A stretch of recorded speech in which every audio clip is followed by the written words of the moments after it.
Good morning, girls. This is Dr. Kiran Deshwal, Assistant Professor English, Baba Gangadas Government Girls College, Shapura. Today,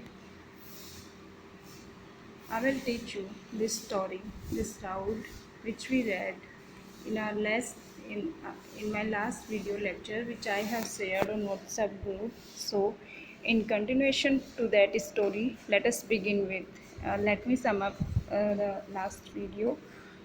The story begins with Gisu and Madhav sitting outside of their hut, and Madhav's wife Budhya is crying inside the hut. She is suffering from pain. She is about to give birth to a child. In a society where the lot of in a society where the lot of those who toiled day and night was little better than Gisu's, and where those who knew how to exploit the peasants were much richer. So it happens. Clever people progress soon, and people lazy people remains behind. It is no wonder that Gisu had such an outlook. One could say that Gisu was much more intelligent than the peasants, and instead of joining the hordes of mindless toilers, he had gone over to the disreputable band of the gossips. Though he didn't have the will to follow the rules and regulations of die-hard gossips, therefore, while others of this motley gang were chiefs and bigwigs of the village, everyone pointed a disapproving finger at them. So we know that no one likes lazy people, no one likes people who just gossip and don't do anything. Gisu was one among them, and he was most hated person in the village. Therefore, while others of this motley gang people who are just busy in gossip, who don't do anything, were chiefs and wigs of the village, everyone pointed a disapproving finger at them. Anyhow, Gisu for one was happy that despite his rags, at least he didn't have to put in the back-breaking labor that the peasants had to, and that no one could possibly take undue advantage of its simplicity and innocence. He thought himself clever, that I am as clever that no one can cheat me and no one can ask me to toil and work hard. But he don't know that it is against his progress. The father and son were digging out the roasted potatoes and eating them piping hot. They had not eaten a morsel since the day before, and now they didn't have the patience to let the potatoes cool. They were very much hungry, so they were unable to wait to let the potatoes cool. They burned their tongues several times. It happens when you swallow something very hot, your tongue burns. So they burned their tongues several times in this effort. After peeling, the outer surface didn't seem very hot, but the moment one dug one's teeth into it, the fiery inside would scorch the tongue, throat, and palate. It was safer to swallow that live hot coal rather than let it stay in one's mouth. Once it reached the stomach, there was enough material there to cool it. And so the two of them would swallow the hot potatoes and as soon as they could. Though the effort made their eyes smart with tears. There were tears in their eyes because they were eating hot potatoes. At this moment, Gisu remembered that Thakur's wedding, which he had attended 20 years ago. The satiation he had experienced at that wedding feast was something to remember all his life, and its memory was still vivid. Its memory was still live in his mind.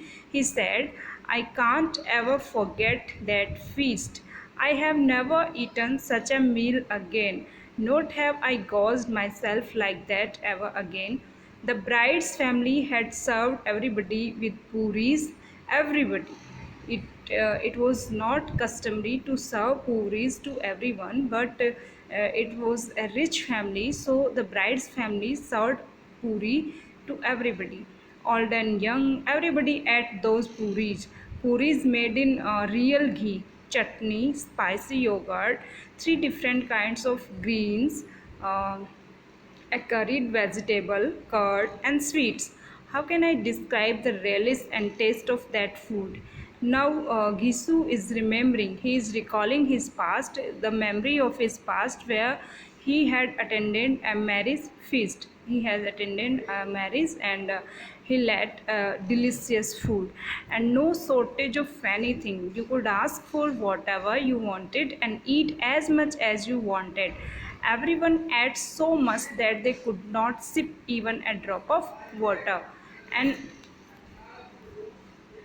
those who were serving us just went on putting hot, round, savory pasties on our plates. We would tell them that we didn't want any more. We would even put our hands above our plates to deter them. To stop them, Gisu has had to put his hands over his plate, but they would insist on plying us with more. And after everyone had rinsed their mouths, there was betel and cardamom too. But I was too far gone to worry about the betel leaves. I could barely stand on my feet. I ran towards my blanket and lay down on it because he had too much out of hunger. What a large hearted man that Thakur was, who gave such a delicious uh, feast to everyone in the village. Relishing the taste of every one of these delicacies in his imagination, Madhav said. Madhav was hearing all this narration of that delicious food. Then he asked, "No one gives us such feast now.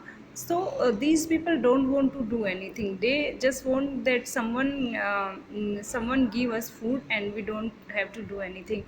Who will give such feast now?" So it here Premchand also pointing uh, s- uh, towards the abolishment of social evils like too much expenditure on marriage and on food and feast.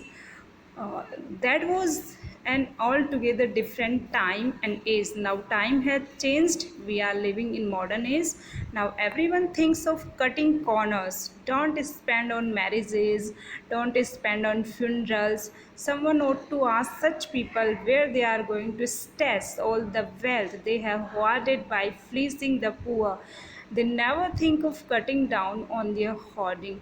Though when it comes to spending some of that money, they start talking of economizing. You must have eaten about 20 puris. Madhav asked, "You must have eaten about 20 puris."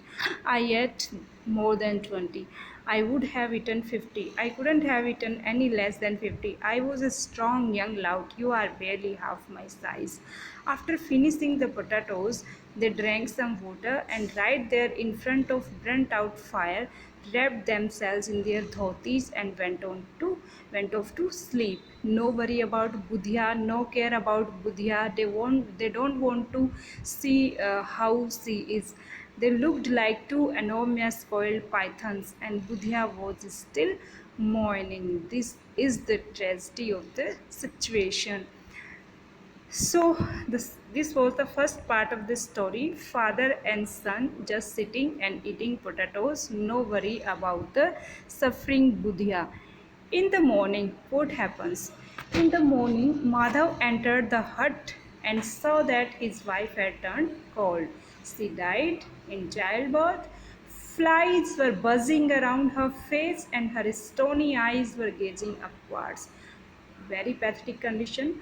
Her body was coated with dust. The child had died in her womb. She died a very painful death. Madhav ran towards Gizu and the two began to scream and shout and beat their chest. When the neighbors heard their weeping and wailing, they came running and according to the age-old custom, tried to comfort the bereaved. However, there was no time to indulge in excessive grief. They had to worry about the shroud, the piece of cloth with which they have to cover the dead body of Budhya. Shroud and firewood. Uh, Woods to burn the dead body. Money was as scarce in their house as meat in an eagle's nest. There was no chance of having any single paisa in that poor house. So father and son went crying to meet the village Jamidar. He detested the sight of the two and had on several occasions thrashed them with his own hand for stealing or not turning up for work despite promising to do so. They were seeker, they were lazy, so the village landlord hate them most. Now he asked, "What the hell is the matter with you? Why are you crying? I hardly ever see you around these days. It seems you don't want to live in this village anymore." The landlord is too much. They are very problematic, and the landlord cannot bear their sight. "I hardly ever see you around these days. It seems you don't want to live in this village anymore." Gisu, with his head lowered to the ground and his eyes brimming with tears, he is a talkative person, he is very clever. He played a trick and said, "My lord, a catastrophe had befallen us. We are in a problem. Madhav's wife passed away last night. I have lost my daughter-in-law. She writhed with pain all night long while both of us sat beside her. We did whatever we could, gave her medicines." He is lying. We can see that he is lying. Budhia did not receive any medicines at all. He is lying that we gave her medicines, but to cut a long story short, she left us. She is no more. Now there is no one left to give us even a morsel of food, my lord. We have been ruined. Our lives have been destroyed. They were ruined already. You are our lord and master. There is no one else to see that she has a decent cremation.